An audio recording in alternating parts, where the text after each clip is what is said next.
So this is going to be part 2 of section 2.4. And it's not particularly harder. The video was getting a little bit long and the problems changed a little bit. So I decided to just make a second part. I'm going to do a few examples before we get into the rest of the homework problems. First example is 2 cities are 1,000 miles apart. How many kilometers are they apart? This is really just asking me to convert from miles to kilometers because it tells me the distance in miles and it wants to know the distance in kilometers. And how do I convert from miles to kilometers? Well, hopefully I can do it with one fraction.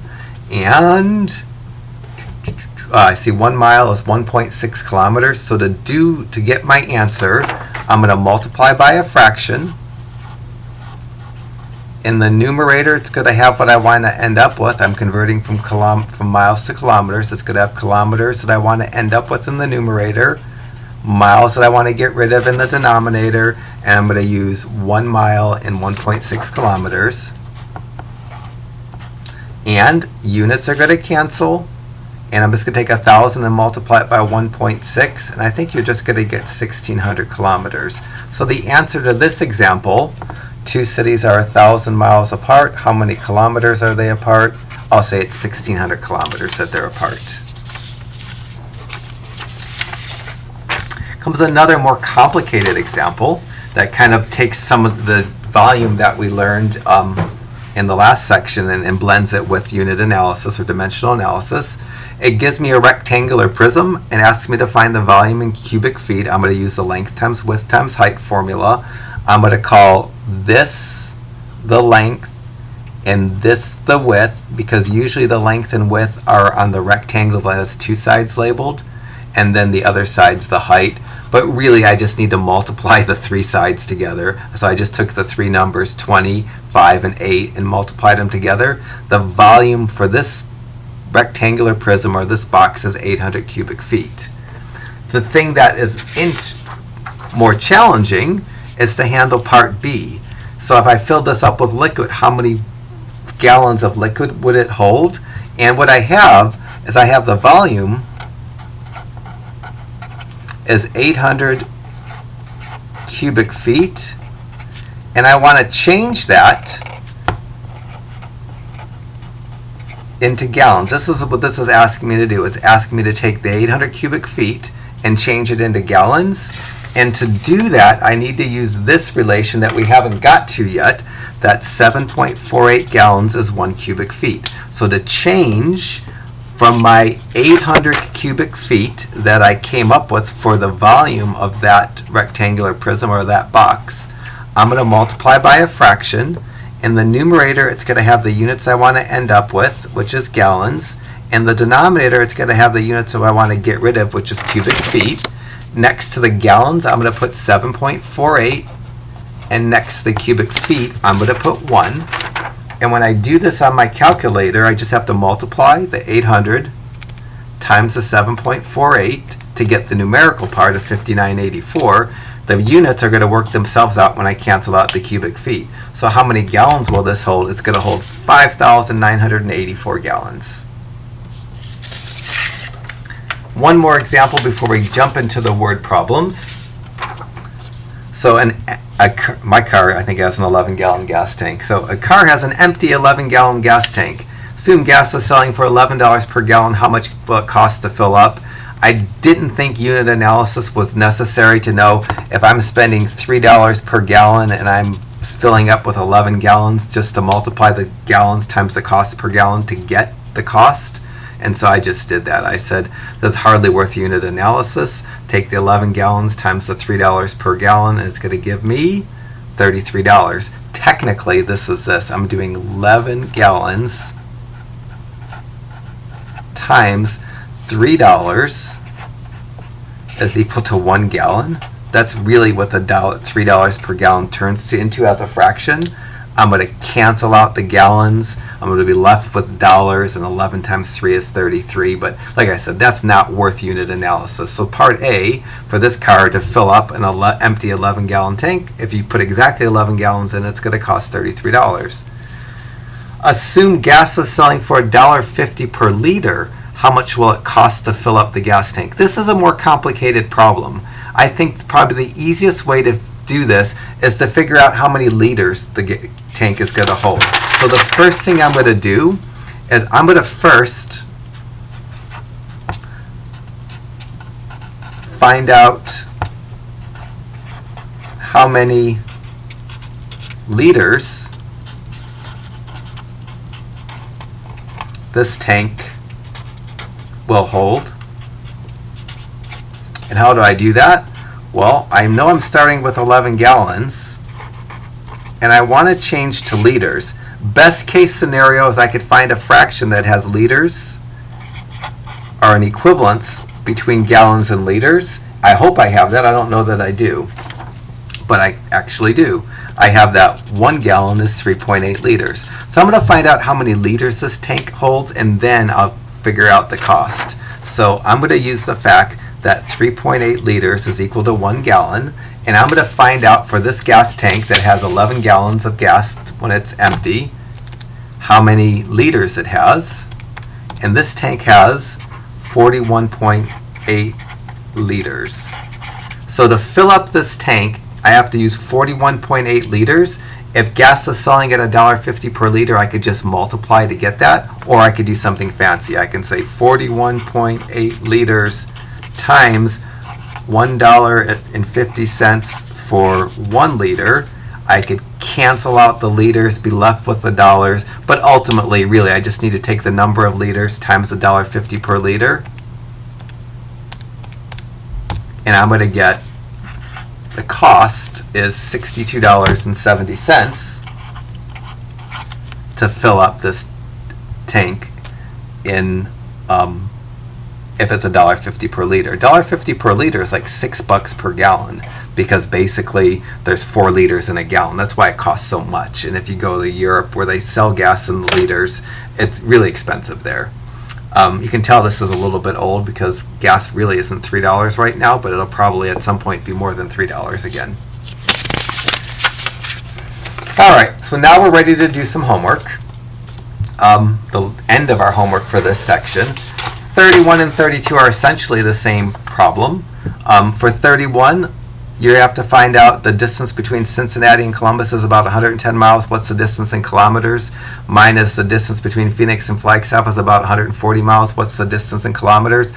Both of us, to get our answers, were given a unit in miles, and we're asked to change from miles to kilometers. The best way to do that, if it's possible, is to find one equivalence between miles and kilometers, and we have that.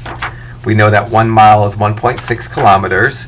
To convert, to figure out how many kilometers these two cities are apart, I'm going to multiply by that fraction that has miles in the denominator and kilometers in the numerator.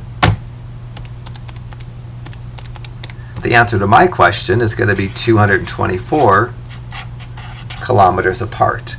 For your 31, I think you're going to get 176 kilometers apart. Oh, this is about the same problem, but backwards. Two cities, let me just do 33 with you and not do 34. So two cities are 400 kilometers apart. How many miles are they apart? I just need to convert from kilometers to miles. I'm going to use the same relationship, but just upside down.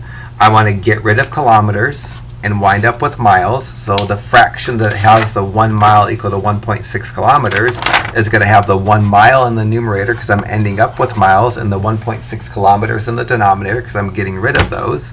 And now I'm going to go 400 divided by 1.6, and I'm going to get 250 for the number, and my units is miles. So the answer to problem 33, these two cities are 250 miles apart.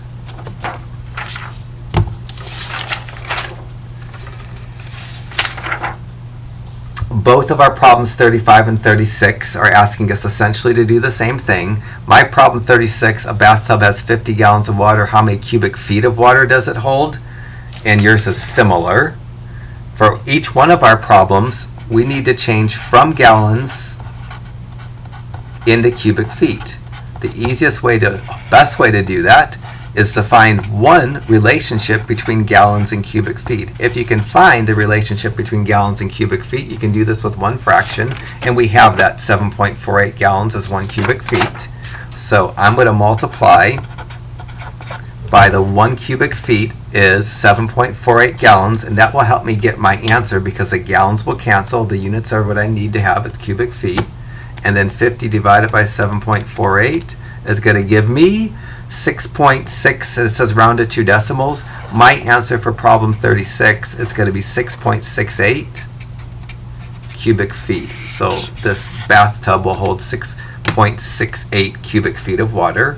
And problem 35, your swimming pool should have 1,671.12 cubic feet rounded to 2 decimals.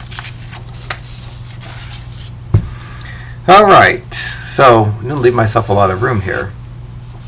So our problems are kind of, sister problems. They're the same questions with different numbers. So my 38, a pool is 25 by 18 by 5. What's its volume in cubic feet? To find the volume of a pool that's a rectangular prism, you just multiply the length times the width times the height, or the depth. I'm going to do 25 feet times 18 feet times 5 feet. I'm not going to attempt to draw this pool. And the volume is going to be 25 times 18 times 5. The answer to part A for number 38, the volume of my pool is 2,250 cubic feet. For part B, how many gallons of water will it hold? Well, I need to convert the 2,250 cubic feet that I computed in part A into gallons, and I'm going to do that by multiplying by a fraction that has gallons in the numerator and cubic feet in the denominator, and I'm going to use that same 7.48 gallons as 1 cubic feet. I'm going to cancel out the cubic feet. When I go to write my answer to part B, my unit that's left is gallons. I guess I could abbreviate it, but I'm just going to write it out. And numerically, I just multiply the 2250 times the 7.48, and the number I'm going to get, this pool holds 16,830 gallons. When you go to do your problem 37, there's a part A, which is the volume of the pool, which is going to be 1,200 cubic feet. And there's going to be a part B, how much water can it hold? It's 8,976 gallons.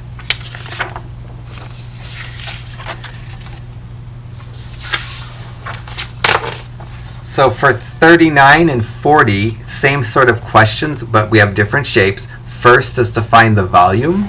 Second is to find out how many gallons it holds. And I don't remember the volume formulas, even though I just shot the video this morning. For your cylinder here, the volume formula you're going to need to do part A is pi r squared h. These formulas will be given to you on the test. And the r is going to be half of 3.2. So the diameter for you is 3.2. Your r is going to be the radius, which is half of that, which is 1.6. Actually, is 1.6 feet. Your height is 1.8 feet. Hopefully that's readable. You can find the volume by using this formula. It doesn't say whether to leave pi in my answer. Well, yes, it does. So leave my answer in terms of pi, so I'm going to leave pi in my answer. Heck, let me just do your 39 with you so I don't have to do 40. So what's the volume of this cylinder? So for part A, the volume is going to be pi, which I'm going to leave alone, times r squared, which is going to be 1.6 squared, times the height, which is 1.8. Let me not involve the pi and do 1.6 squared times 1.8. I got lazy and didn't do parentheses. I'm going to get the volume is 4.608 is the number. The units are in feet. Hopefully those feet are actually readable. So the volume is going to be 4.608 cubic feet. It didn't say round to 2 decimals, and I forgot this pi. So that would be a minus something because that pi didn't go away. I didn't change it to 3.14, but I need it. So the answer to part A of 39, the volume is 4.608 pi cubic feet.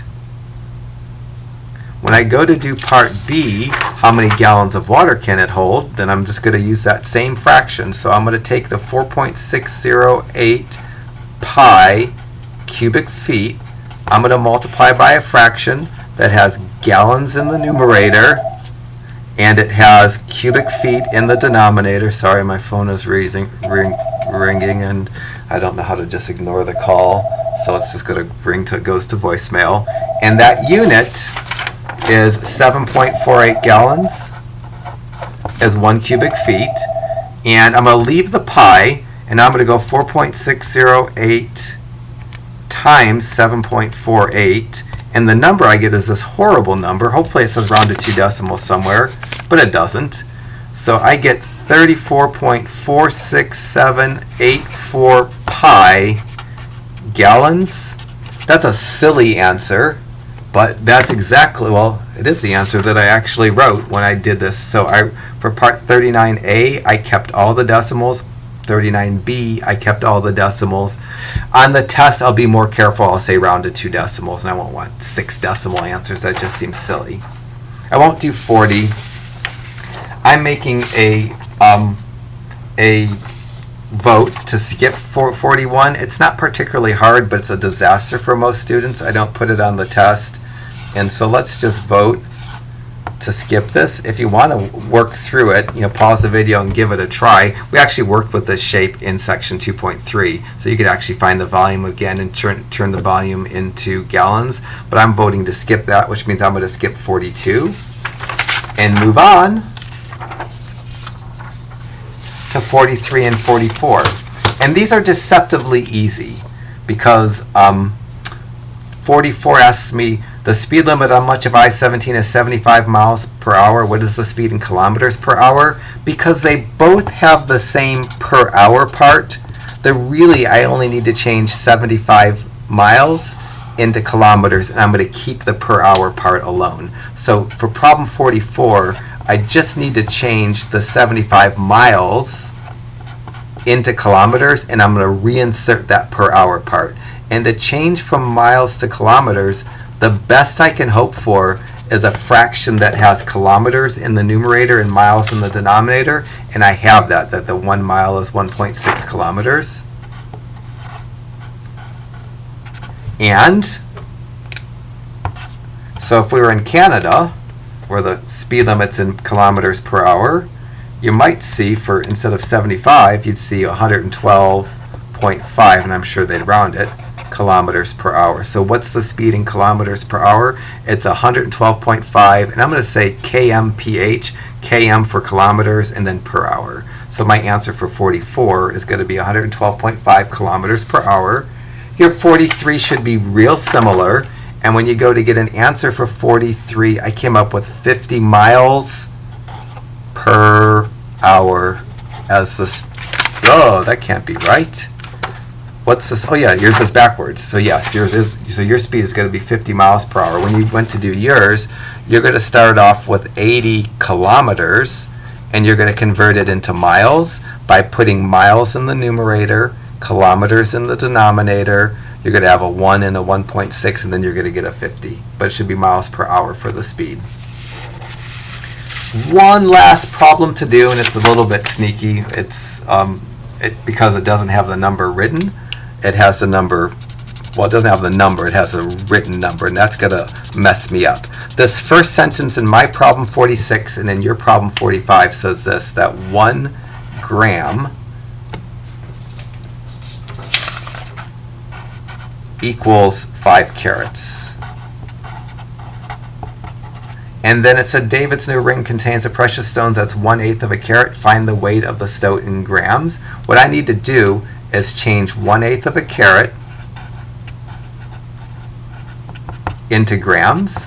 And I'm going to do that by multiplying by a fraction that has grams that I want to end up with in the numerator and carats that I want to get rid of in the denominator. And I snuck that in there, that 1 gram is equal to 5 carats. For my problem, the 8 is also in the denominator. I'm going to just multiply 1/8 times 1/5, and I'm not even going to use my calculator. I'm going to multiply across the numerator and across the denominator. I'm going to cancel out the carats, and the answer to my problem 46, that stone weighs 1/40 of a gram. when you go to do your problem 45, you're going to start with the 5 carats. I'm sorry, you're going to start with the 2 carat ring. And you're going to multiply by 1 gram is 5 carats. And then you'll get an answer, and you could write it as a decimal, 0.4 or 0.40 grams, or 2/5. They're both would be fine. This, if you do the work here and you go 2 divided by 5, you get 0.4, and the fraction is 2 divided by 5. So they both would be equivalently correct. So that's everything we need for section 2.4. Section 2.5 and 2.6 are completely different, and you don't really need any understanding of the beginning of the chapter to do them. So if you're not feeling comfortable with this and you're feeling motivated, you could still kind of go on, before you get a chance to ask me questions.